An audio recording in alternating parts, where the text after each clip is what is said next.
Judge Mayfield enjoyed a reputation for ruling firmly, even as inflexible as stone. To her, it was like armor. But on this particular Monday morning, that armor would be tested in a way she never expected. The court doors opened, and people shuffled in, curious about the case on the docket. It was simple enough to Judge Mayfield. A property damage case pitting Aaron Blake, described in the file by the complainant, Mr. Carlson, a property manager from an upscale neighborhood, as intimidating and troublesome. To the judge, he was already convinced this was just another case of someone not wanting to take responsibility for his actions. As Aaron Blake entered the courtroom, Judge Mayfield's eyes narrowed. There was a calm confidence about him that unnerved her. He didn't look like the troublemaker she had pictured in her mind, but she had made up her mind. "Mr. Blake," she started, her voice firm with serious sternness, "I hope you understand the seriousness of this charge. You have been accused of property damage in a very exclusive area." Aaron spoke calmly, his voice even. "Your Honor, I believe there's been some sort of misunderstanding," he said with civility. Judge Mayfield wasn't interested in explanations. "The evidence is clear," she replied.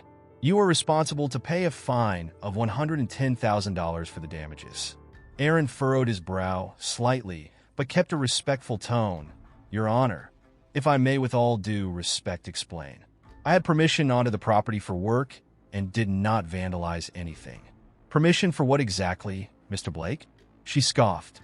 "Are you suggesting you were there conducting legitimate business?" Aaron nodded. "Yes, Your Honor. I'm a federal prosecutor.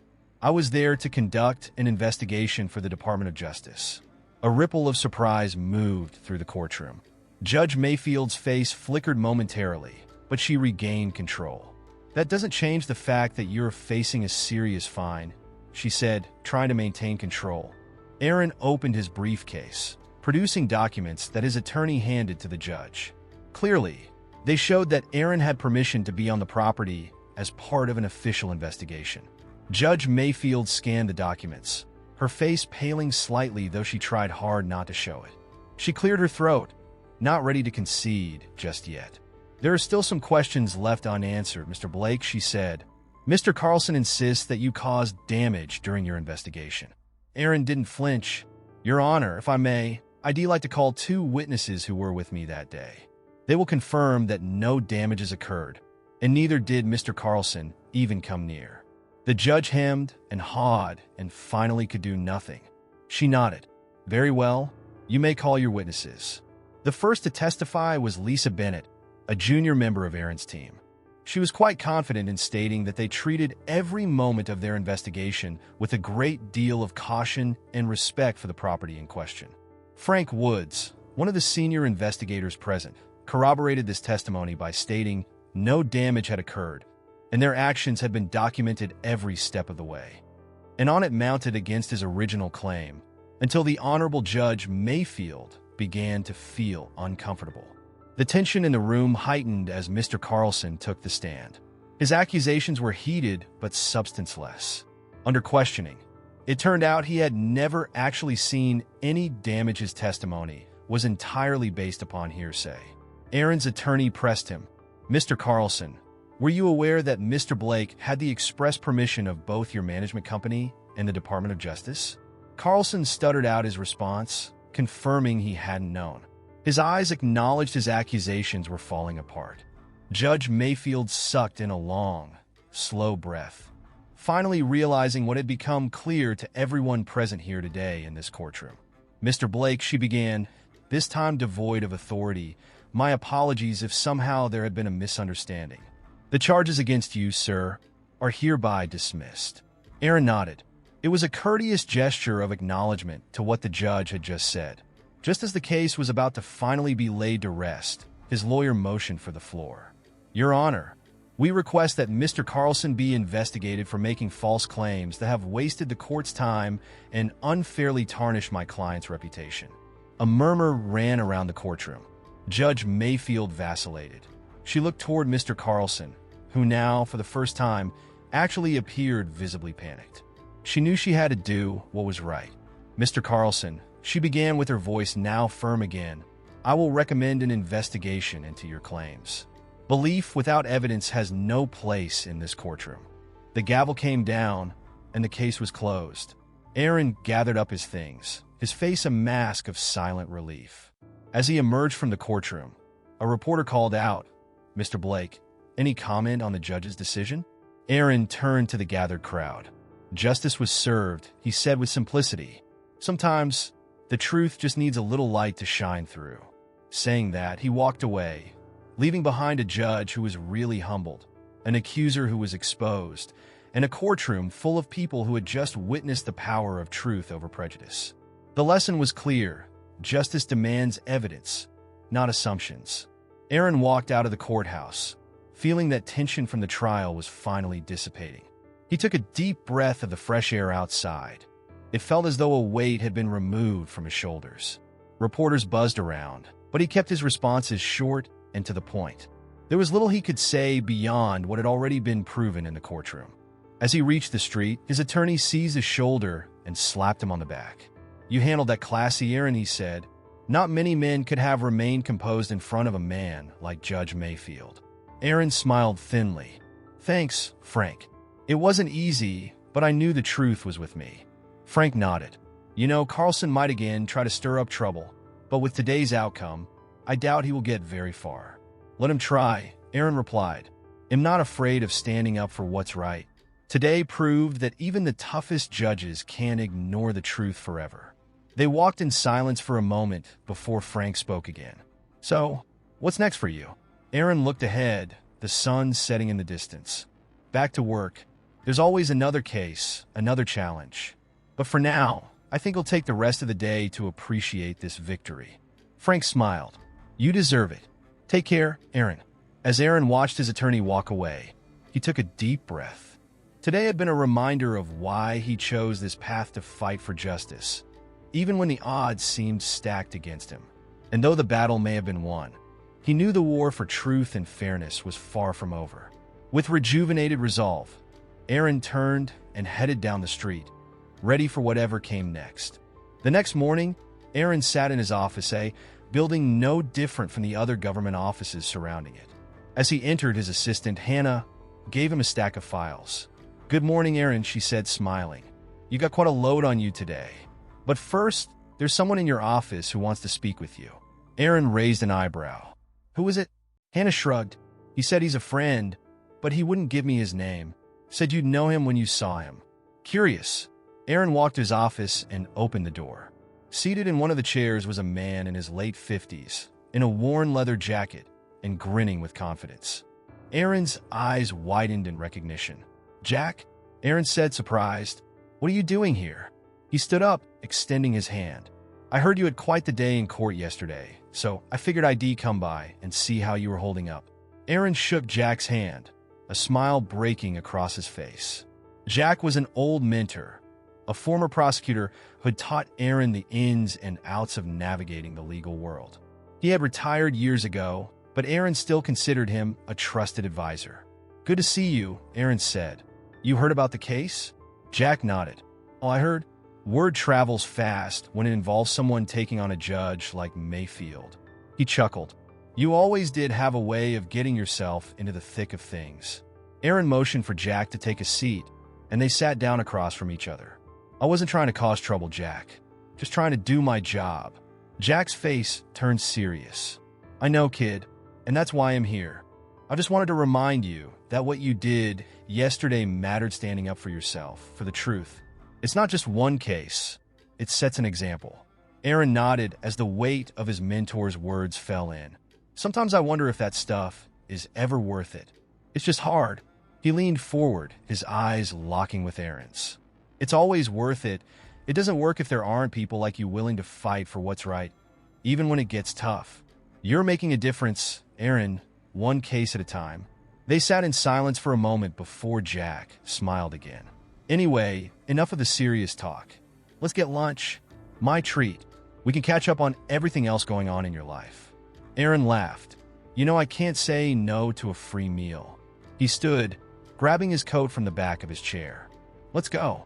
As they walked out of the office together, Aaron felt a new sense of determination. Jack had reminded him why he got into this career and why he continued to fight even when all the odds were against him. He knew there would be more challenges ahead, more people like Carlson who would try to undermine the truth. Yet he also knew he wasn't alone and thus had allies, mentors, and an unshakable sense of justice that would see him through. And with Jack by his side, stepping into the bustling city, Aaron felt ready for whatever came next, knowing full well the fight for justice would never be completely won, but always worth fighting. A few days later, Aaron was driving through the outskirts of the city to head for the small town where another case awaited. The matter was completely different. A community dispute involving a local factory accused of polluting a nearby river. The stakes were very high, as those directly affected would be the lives and the health of the townspeople. Driving home, Aaron considered what it meant to be a federal prosecutor. Every case brought something different: new faces, new conflicts, new truths that needed unearthing. Every time, there were people relying on him to do the right thing, to uncover the truth, to hold those in power accountable. He appeared at the town hall where a meeting was already underway, filled with concerned citizens' parents, elderly residents, and business owners who had joined in unison to voice apprehension in respect of how such a factory would affect their community. Aaron could see the anxiety etched upon their faces, the uncertainty regarding what the future held in store for their town. Aaron sat in the back and listened as a factory representative spoke, saying that they were in environmental compliance. There was murmuring from the crowd, skeptical responses. When it was time for Aaron to speak, he got up and introduced himself. "Afternoon, ladies and gentlemen. My name is Aaron Blake, a federal prosecutor, and I am here to investigate the claims put up about the factory's practices. Allow me to assure you that I am here to hear your voices and take your concerns seriously." The crowd hushed, and Aaron spoke again. "I understand this not only affects your health, but also your livelihood and the future of your families. My team and I will investigate this issue to its fullest, and I promise you, if there's wrongdoing, we'll hold those responsible accountable." These were followed after the meeting by a number of residents who came forward to tell their own stories of children getting sick, fish dying in the river, and strange smells in the air. Aaron listened patiently, took notes, and reassured them that he was committed to helping them find justice. The last to reach him was an older woman, Mrs. Thompson. Her whole life had been spent in this town, now so grossly altered from what it once was before the opening of that factory. Her eyes spoke volumes with a hopeful and fearful expression. "Mr. Blake, we've been fighting this for years, but no one ever listens. Do you really think you can make a difference?" Aaron stared into her eyes, his voice unwavering. "Yes, Mrs. Thompson, I do. I believe the truth unravels somewhere, and I swear I will not stop until we find it." She smiled as a small tear escaped down her cheek. "Thank you. That is all we can ask for somebody to really care and fight for us." Aaron exited town hall that evening with a rejuvenated sense of purpose. For this was why he did what he did, not for the kudos or the court victories, but for those in need and whom someone had to stand up for when no one else would. The battle ahead would be tough. Interests set out to protect their profits are never easy to overcome. Aaron knew his justice was. Investigations dominated the whole of the following week. Aaron and his team went to the factory, sampled the river, and spoke with former employees who had witnessed suspicious practices. Every piece of evidence they had gathered drew them closer and closer to the truth. The management of the factory tried to impede their efforts by blocking access to certain areas and keeping documents under lock, but Aaron did not stop. One afternoon, as Aaron and his group were scrutinizing a segment of the riverbank, they chanced upon a surreptitious drainage pipe one not listed on any of the factory permits. There was a putrid-smelling liquid emanating from it directly into the river. Aaron's heart was racing as he knew they were looking at the smoking gun they needed. "Get samples of this," he instructed his team. "This could be the evidence that proves the factory is breaking the law." As they worked, a sense of vindication cascaded down upon Aaron. The townspeople had been right the whole time, and now they had the evidence they needed to make a case for fighting back. Moments like these were when the quest for justice was well worth all the sleepless nights, challenges, and obstacles thrown at one. A month passed before the case was brought to court. The lawyers representing the factory were aggressive, attempting to discredit Aaron's evidence and portray the townspeople as being overly emotional and misinformed. Aaron had prepared well. He presented the evidence methodically, from the hidden pipe with the test results showing contaminants in the river, to the testimonies from former employees who had witnessed illegal dumping.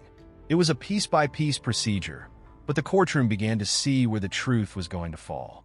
The factory was cutting corners to make profits and not taking consideration of the community's health and safety.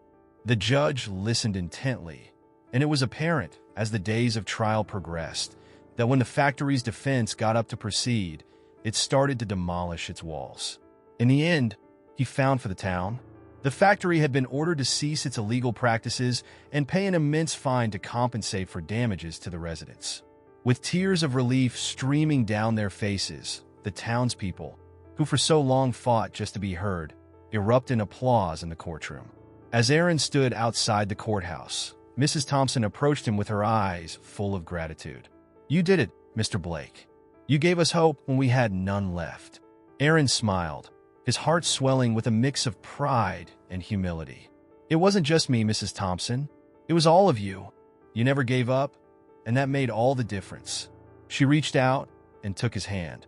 "Thank you from all of us. You've given us our town back." As Aaron watched the townspeople celebrate, he knew that the fight for justice was far from over. There would always be more battles to fight, more people who needed someone to stand up for them. But for now, he allowed himself to savor this victory, knowing that, today, justice had prevailed. As Aaron looked over the little town, a deep sense of satisfaction washed over him. He was ready for whatever came next, knowing that no matter how hard the road ahead may be, he would never stop fighting for what was right.